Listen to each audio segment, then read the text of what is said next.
Love is all we live for. Love is all we live for. Love is all we live for. Fifth episode of Bad Relationships. That's pretty good. Yeah. Let me tell you about our guest. This is not her real name, but she's calling herself Alice.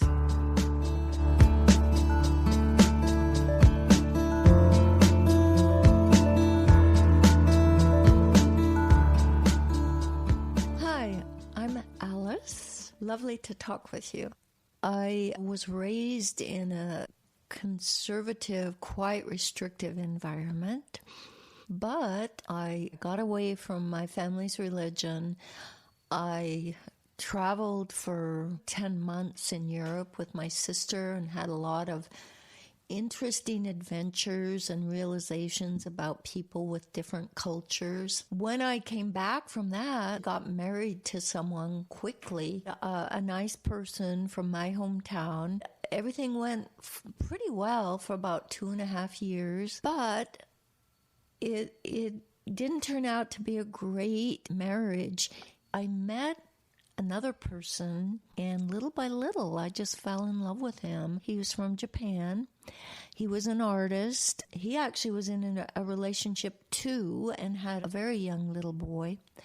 But we really fell in love, and both of us left our spouses and got together. It was a really, really tumultuous time. We moved to somewhere else in the Midwest, and he started teaching at a state college. He was extraordinarily charismatic. He had an amazing mind. He was an incredible storyteller, and he was really, really handsome. From the very, very beginning, there were times when, for instance, girls, women, who had been students with him would come and visit us, and it was so clear that they were either in a relationship or they were going to enter into a relationship. So that was super concerning to me. The first time it happened, I was 9 months pregnant and about to have my daughter. When she came to visit, I refused to have that baby. She was 11 days late, and I was not going to have that baby while I had this person in my house. She was a graduate student with him, and she was married. And they did have an affair at the time I was having my baby. Here I was, 9 months pregnant. And she was arriving on our doorstep. She is there to take care of my boyfriend, soon to be the father of my baby. And I was not generous towards her at all. The first time that I definitely confirmed my suspicions was we were over in Japan. We'd had a daughter, and she was 18 months old, and he pulled me aside and he said, "Oh, I got this letter from the husband of my former colleague, student colleague, and he's really upset because he found out about an affair I had with his wife 1.5 years before that time, that he'd had this affair with his wife." And at the time, I'm like, okay, people fall in love, blah, blah, blah. I'm not going to get too upset about this, You just move on with your life. And although I wasn't happy to hear the news, it wasn't super, super devastating. So then life moved on, and we lived out in the country. We had chickens, goats. We had a lot of people over for dinner. It was a really full life, but there was always this kind of background difficulty in the relationship with him. Nothing I did ever pleased him. So I was always under the fog of not being able to be the person he thought I should be in this relationship. And then came the second affair with one of his students, and I knew immediately when the affair was started, because I'm very perceptive, and I just knew immediately.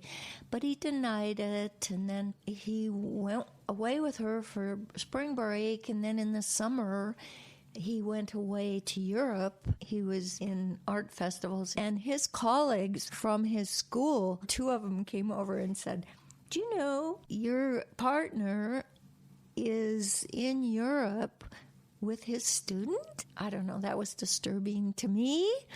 And what they really wanted to do was just have a relationship with me, hoping that I would be so upset that I would have a relationship with them. But that, of course, didn't happen. So when he came back, I asked him, I said, were you there with your student? He says, no. And he denied it and denied it and denied it. And so she would call our house, and I don't know, I just got so upset. I decided to leave, and I took my daughter. He said, I want you to take our daughter over to see her grandmother dying in Japan. So I agreed to do that. She did die right after. I was really kind of set on not going back. I'd had enough. And he wrote me every day for like 4 months. And I never wrote him back. And I did decide to get back together with him.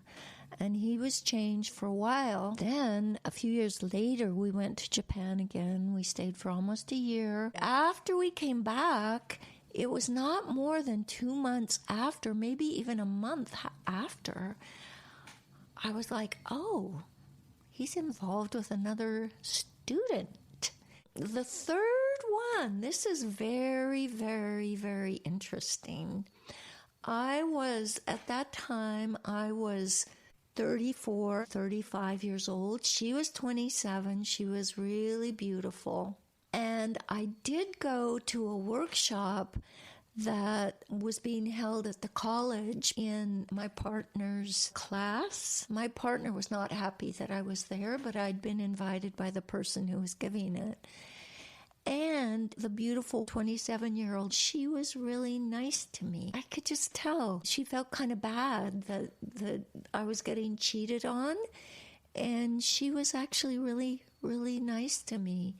So I could never hate her. For 9 months, he lied about it. I was like, I'm going crazy. I know this is happening. He's not admitting it. And it's either my sanity or really confronting this and really dealing with it. So I remember the morning so well, the light through the trees. I was standing out on the deck of our little farmhouse. And I said, okay, I'm going to go over and just confront him. I went over to his office. I sat in a chair in front of his desk. And I said, I know you're having this affair. Someone told me. Now, that wasn't really true because none of our mutual friends really felt that they wanted to tell me.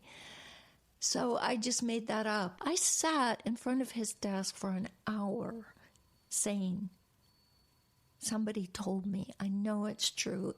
I know it's true. I'm not leaving here until you admit it.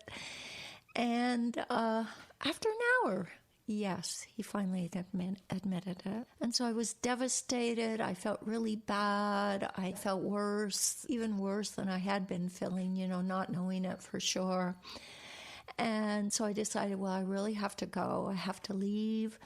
But I'm going to remodel my house before I leave and sell it. This was in the Midwest, and his girlfriend had gone away for the summer. Oh, when I say girlfriend, it was the 27-year-old, and she was working in Maine. So I worked all summer renovating this house to sell it. And the crazy part was that he helped me. I put everything on a credit card, and he helped me renovate this house. That was one thing that was crazy because I was working from 7 in the morning till 10 at night. This is super, super crazy. We made mad, passionate love all summer because I really loved him. And, I have to think that he did love me too. After the summer was done, after the house was sold, after I'd had the garage sale, I rented a trailer, packed it up with my stuff, hugged him goodbye, and my daughter and I drove off. And that was the end of our relationship. My daughter was 7 at the time, and we drove across the United States. I came out to San Francisco and made a new life. And it was really a real challenge. I have to admit that it took me about 15 years to fall out of love with him. But Looking back on it, I think it's probably the best thing that could have happened, because if I'd stayed with him, there would have been many more affairs, and nothing I ever did was right. After, 3 serious relationships, I just had to get out of there. There was a 4th one.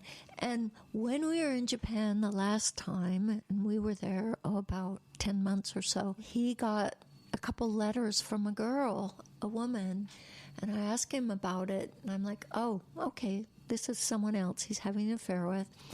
And it wasn't until, maybe a good 10 years later, that someone who had known that girl and known her husband confirmed that, yes, he did have an affair with her. So that was someone who I speculated, he's having an affair with her. In the end, it was 10 years later, I found out, yes, he was having an affair with her. And when we were in Japan, I met a number of different older men with older wives who had younger mistresses. And it just infuriated me so much. But there were quite a few instances where I was exposed to that. I can see where parties in a relationship can each have other love partners, etc.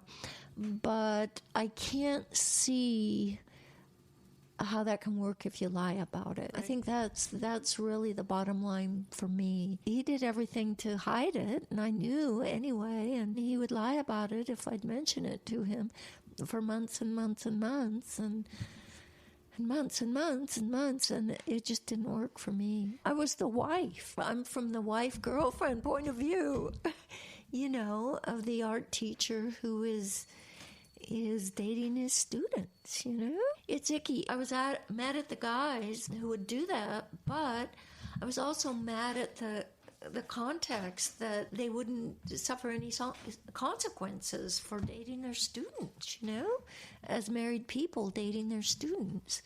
And there just didn't seem to be any consequences at all. It was an art school environment, and it just didn't seem like any of his colleagues were ready to call him out and get him fired for dating his students. I think it was a perk, and so that was part of it. I think the wives of some of our colleagues felt bad for me, but there was only one couple. The wife kind of put a bug in my ear. The rest of them didn't say anything to me because, I don't know, they didn't want to be tattling on my boyfriend, and that's kind of creepy.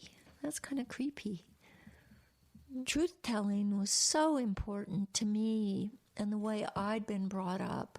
If you were ever caught telling a lie, that was just just absolutely not acceptable. But I have to say that since leaving him, I've had a really amazing life. Well, thank you so much for sharing your story. Okay. I hope I do a good job editing it. Okay, thank you. This is kind of crazy. Yeah. I don't quite know what to think.